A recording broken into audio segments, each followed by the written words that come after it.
So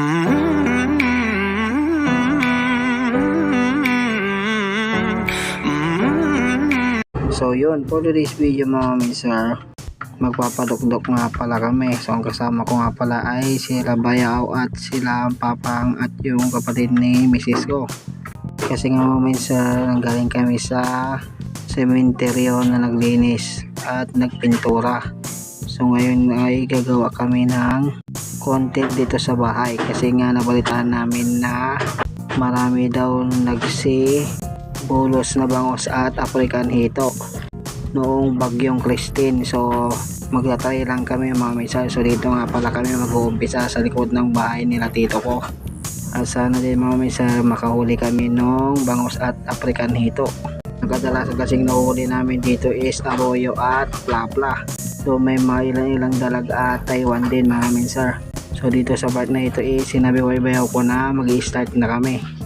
Kasi nga hapon na din kami nakarating, gawa nga nang dumalaw pa kami dun sa sementeryo.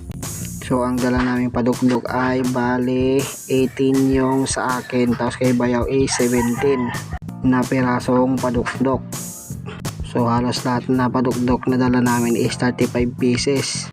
So sinabi ko nga kapala kay Bayaw ko dyan is siya na lang yung mag-upan ng padukdok para ako na lang yung magtutusok para mabilis kaming magtahan ng aming pamingwit. So sa mga bago lang pala sa aking page, paki-like and share na din itong video natin, tapos mag-comment na din kayo kung taga saan kayo para alam ko kung saan mabuti itong video na ito. At ayun na mga minsan, natapos ko na din na itusok lahat yung 18 ko na padukdok. So sila Bayaw naman ang susunod na tutusok ng kanilang padukdok. Sa kabila naman yun mga mister, kasi iabot namin hanggang tulay yung aming padukdok. Sa ibang lugar kasi mga mister, lawin ang tawag dyan sa ginagamit namin. So ito nga pala yung pain namin, puting uod, yung mahaba kasi mas makikita kasi nila yan at mas gusto ng mga dalag at Taiwan yan mga mister. Tsaka sa pamimingwit mga mister, tsagaan lang talaga at habaan nyo lang ang inyong pasensya kasi hindi din biro na magantay ka na mayroong dadawi sa iyong lawin at padukdok, at saka hindi din agad-agad na may dadawi ang pagkatusok mo mga mister. Antay-antay din yan talaga. Ipapakita ko sa inyo yung itsura nung sinasabi kong puting uod. So yan po yan, mahahaba. Bibihira din na may ganyan na uod dito sa amin. Sa ibang lugar kasi may tinatawag na uod na balbaltik kung tawagin dito sa aming mga Ilocano.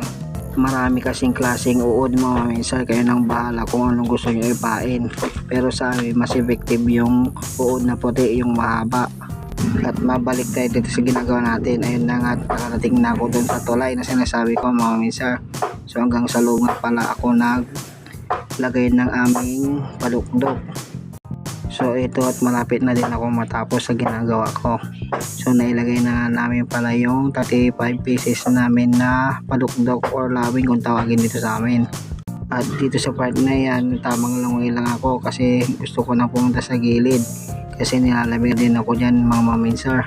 Sa mga friends and followers ko pala dyan na laging solid support sa akin, maraming salamat po pala sa inyo. At shoutout na din sa mga family ko na laging sumusuporta dito sa ginagawa nating video. Later. So yun mga mister, dito sa part na ito is nakuha ko na lahat ng huli ng aming padukdok. So yun guys, hindi ko na din kayo naisama sa pagkuha ko kasi nga wala naman tayong magandang camera na pwedeng mabasa. Gawa nga na malalim pa yung tubig at ito nga pala yung nahuli ko. At dahil sa hindi namin inaasahan, meron ngang nahuling African hito at plapla. Totoo nga yung sinabi nila na may talaw na African hito at bangus. So wala namang bangus din dito sa amin, African hito lang yung nakapasok. So halo-halo na nga pala yung nakuha namin dyan. May dalag at African hito at araro. May isa din na plapla dyan mga mister. So unang sangat ko pa lang yan mga mister, pumaldo na tayo kaagad. So ayan nga kung makikita nyo, harvest tayo kaagad at ito yung sinasabi kong plapla. So ipapakita namin sa inyo at ilalabas ko. Ito yun mga mister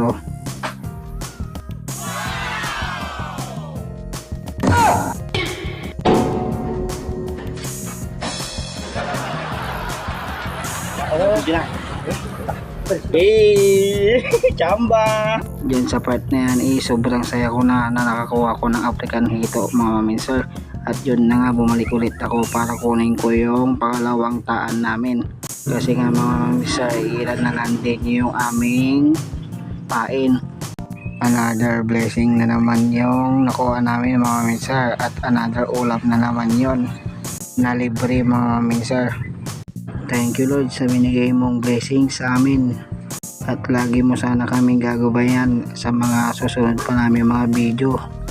At dito sa part naman na ito mga minsan, kinuha ko na yung padukdok na iba kasi nga wala na kaming pain. At ipapakita ko sa inyo yung pangalawang harvest ko sa panguhuli. So maliliit na lang yung nakuha ko dyan mga minsan, pero puro dalag at may dalawang Taiwan pa. So ito po yun mga minsan. So kanina nga pala mga minsan, may batang sunod ng sunod sa akin. So ito, bibigyan din natin siya ng kanyang uulamin. Kasi nung katapos kong nagtusok ng aking padukdok, sunod siya ng sunog. So ito nga ibibigay natin yung isang African Hito sa kanya. Tapos mga ilang-ilang dalag at aruyo, pati plapla mga minsan, bigay natin yung isang plapla na nakuha natin. So marami-rami din yung binigay natin sa bata kasi nga para hindi natin siya mamingwit. Baka kasi bumalik pa siya para mamingwit, so bigyan na natin siya ng ulam. So yung bata nga pala na sinasabi ko is ipapakita ko sa inyo. Ayun po siya sa taas. So bibigyan natin. So dito nga sa part na ito is tinawag ko na siya para ibigay yung uulamin niya. Sana masayahan din siya sa binigay kong blessings na natanggap din namin. Siyempre sinay na din namin yung blessings natin sa kanya. Big shoutout sa iyo boy, boss, ingat ka sa pag-uwi. At nung papunta na ako sa Pangpang, mayroon nga palang tinapon na nahuling dalag ulit. Ayan. So sa part na ito is tapos na kaming nagpadukdok. So pauwi na nga pala kami dyan ng bahay para linisan at lutuin doon sa babaay. One eternity later. Ayan guys, papakita ko lahat yung nahuli ko. Ayan, ito. Hi!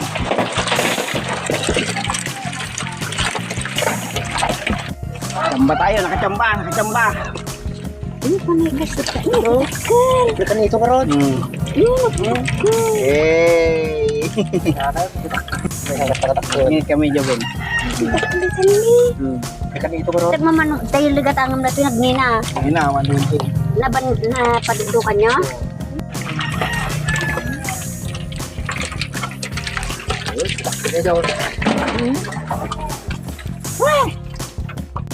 So yun guys, sa hindi pa pala nakapollow sa aking Facebook page at Kuya John TV, sa aking YouTube channel naman at Kuya John TV 1. Salamat sa panonood. Peace out. Dalag, saka Taiwan.